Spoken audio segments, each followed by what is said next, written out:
important, but it is quite a bit too late to come and convene this meeting. As you have rightly said, the Constitutional Council is set to pronounce the fraudulent elections results, which are the factor for all this destabilization that we have in the country and is disrupting the border activities in Lebombo. We have been calling, so it is a bit too late, but it is better late than never, because you also know that at this time of the year, there will be a huge influx to the border. Mine workers, many people crossing to Mozambique and vice versa. So it's important that regardless of the protests, which are to be respected as per the Constitution, but importantly, it is to ensure that the border activities are protected by the Mozambican authorities. So it seems that the question was whether the Mozambican authorities have the capacity to ensure that the free movement of people can be protected, the free movement of goods can be protected despite of the protests. And quite frankly, I don't think that the Mozambican authorities have that capacity to protect in a context of respecting the rule of law. What we have seen is that the Mozambican authorities have been resorting to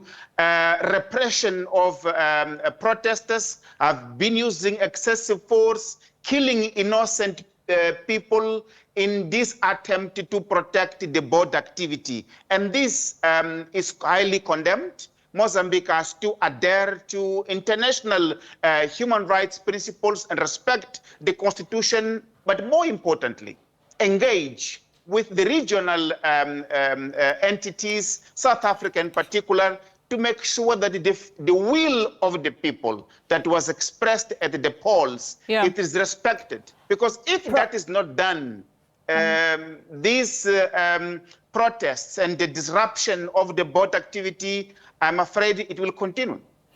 And Prof, I mean, that is concerning. So just given the time frames, especially of this particular intervention or meeting, can we anticipate then the possibility of more violence next week, you know, should the outcome of the Constitutional Council not be favorable, especially to the opposition, and given, of course, the sentiment about, you know, not being happy about the possible vote rigging, and also, you know, these wide-scale protests also imminent?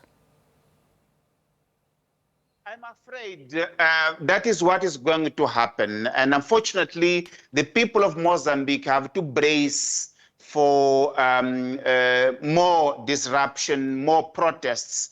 Unfortunately, because what we have been expecting, and what have we been expecting? We have been expecting that the Mozambique authorities would clearly see that at the stage where we are at the moment, it is not possible to have the electoral justice. The mess is such that no result will reflect the will of the people. So with this happening, we have been expecting that Mozambique authorities would bring all political forces. We have seen it in South Africa, where the ANC organized all forces to work together to have to steer a way forward that could restore peace, could restore stability, and the respect of rule of law and the respect of human life and human rights, working together. That's what would people expect. But unfortunately, the Frelimo government is pushing with unilateralism, which has since been the approach. Hence, they are closing the door for dialogue and pushing for the Constitutional Council to validate a result which it goes against the will of the people. It goes against the mood in Maputo and the country and in the world. People have seen that this election, it is so messy. No result can be credible out of it. Only coming together in a platform, dialogue to find a way forward. It could be the way that could stop violence in the country.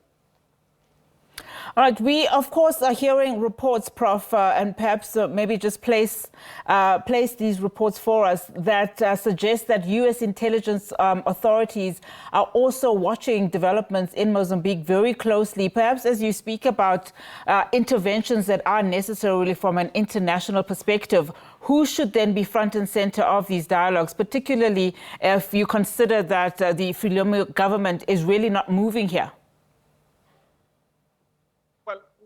We also hear the same. There is no official confirmation of those claims, but we obviously hear.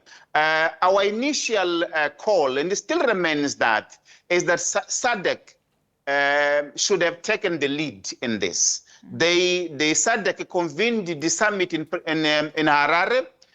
Unfortunately, the regional leaders allowed my president, Nyusi, to go there and claim that Mozambique's crisis, it's a domestic crisis. This is no longer a domestic crisis. Number one, I mean, this election, it is completely against the standards of SADC.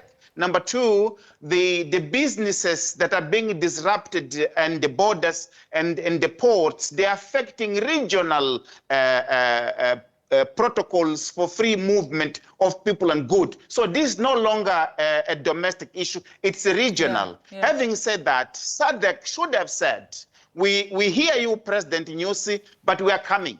We are coming to Mozambique. Even if we're coming for a fact-finding mission, we're coming for an assessment mission, because Mozambique is part of a community, point of SADC. So we don't understand how SADC allowed itself to stay away, allowing this situation to evolve into the level where it is at the moment, where it is a little bit too late to prevent more violence in the country. Prof, I appreciate your time. Thank you so much for unpacking all of that for us. Because Professor Adriano Nuvunga from the Center for Democracy and Human Rights just placing that conversation and that situation in Mozambique, saying that it is now a regional issue.